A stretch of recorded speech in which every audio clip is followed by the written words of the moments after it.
Hey, Mike Phillips down here, Dr. Beasley's Training Center in sunny Stuart, Florida. And I've got the whole shop set up for a one-day class tomorrow on paint correction and ceramic coating.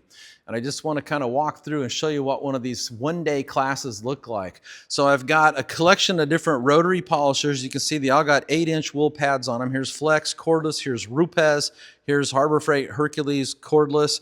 We're going to be letting the students play with our brand new core cut, which cuts incredibly fast. And the first car they're going to train on is this barn find fresh out of Southern California.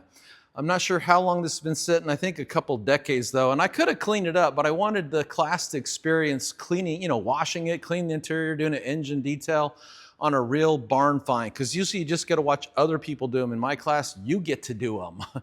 Anyway, very cool car. And you can see this thing is just hammered. It would take forever to try to fix this with any brand of orbital. So we're gonna jump right on learning how to use a rotary, because here's my belief with the rotary polisher.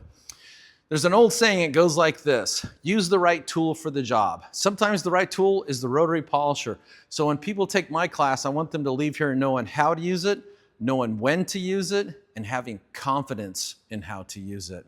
Okay, then over here, this is my sanding table. I've got everything here to machine wet sand, machine dry sand, hand wet sand, hand dry sand, including Eagle abrasives, Nikken, Abralon and 3M. We've got Scan Grip in the house. We've got our rotary spurs ready to go, lots of detailing brushes, lots of different painter's tape. Here's a sensitive tape. We got to tape off the fresh air grill on this thing.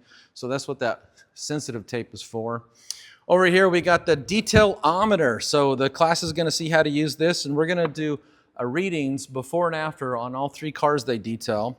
We got the row point coating thickness gauge. A lot of people want to learn how to use a paint thickness gauge. This is my PowerPoint. I just want to show you, it only has 3 slides. 3 cars, 3 slides. Here's the first slide, 1969 Dodge Dart. And I put this up here because it shows the people what the tool they're using, the product, and the pad. So instead of trying to remember, they just come and take a picture.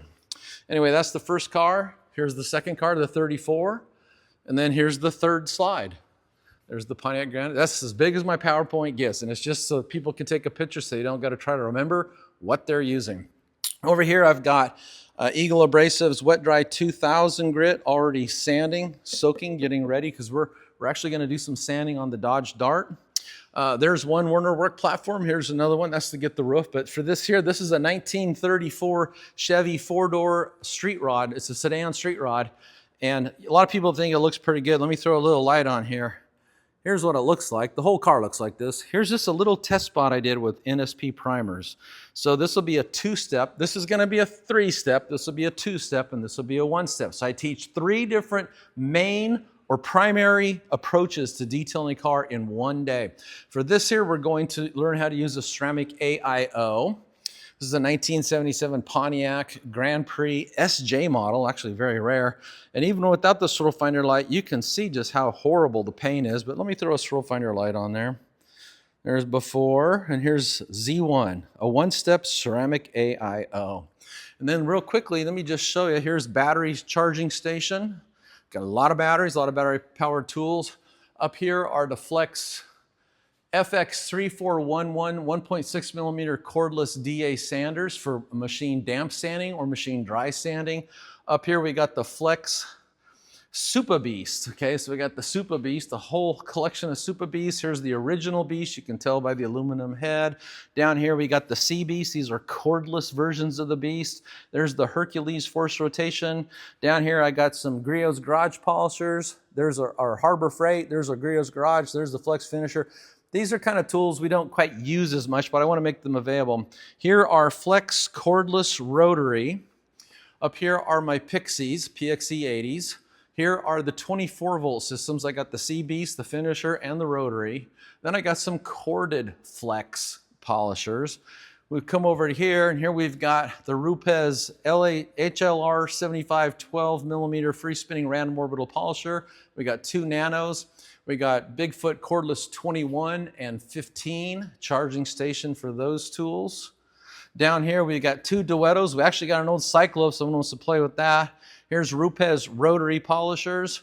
Over here are the Rupes Miele 5mm gear-driven orbital polisher. Back here are the corded Mark V Bigfoot 21s. We jump over to here and you see we got the Mark V 15s all ready to go. Up here are just your old school Porter Cable 8mm free spinning random orbital polishers. Down there some prototypes. So there's actually over $50,000 worth of tools here at full retail value. Anyway, then over here we got Buff and Shine in the house. So I'm a big fan of the edge guard pads. I just really like the contour profile these things have. You can see it right here. See how it dishes back? So these things will flex backward instead of squish in if you go up on edge with the rotary or a gear-driven tool. But we got the aggressive light blue cutting. We got the maroon cutting. We got the blueberry heavy polishing. We got the yellow polishing. We got the white polishing finishing. And we got the black finishing. And then over here we got all of the Dr. Beasley's NSP primers, including Core Cut Plus, Core Cut, NSP 150, 95, 45, and Z1, Bead Hero, and some other products there for doing the interior. You know, you need a lot of towels. All the towels are folded, inspected with tweezers, and ready to go. Over here, safety equipment, dust mask, hearing protection, eye goggles, 3 different sizes of nitrile gloves. So pretty much everything you need to have 100%. And notice there's no chairs. there's just no chairs out here. Wait, hold on. I got a chair. I got one of those Viper chairs, okay? Here's my Viper chair. I got this for 60 bucks off Amazon. So there's my Viper chair. And but anything, and then there's something a lot of shops don't have is power. We have 66 110 volt plugins that go all the way around this shop. See the conduit over there? So there's plenty of places to plug in your power cords. All our power cords, I forgot to show this, are 12 gauge power cords. So we got plenty of power cords, always plenty of cool cars to train on. Rotary polishers in the house, barn find in the house. This place is ready to rock and roll tomorrow. Class starts at 7:30. I tell everybody to get here at 7 because at 7:30 it's go time. If you want some donuts and coffee, you better get here early because we aren't going to wait on you. And there's a short lunch break around noonish. And besides that, this class goes till all 3 cars are done. Incredibly, the word would be intense. These are intense classes. If you're the kind of person that finds you learn better by doing versus sitting in a chair, and you want to train on the real deal, you know, cool cars, not demo hoods, not test panels, but you want to train on actual cars, then it's too late to get signed up for this class, but I got 5 or 6 more classes for 2025, and you can get more information for those classes up at drbeasleys.com. And I hope to see you here in sunny Stuart, Florida for a future detailing class.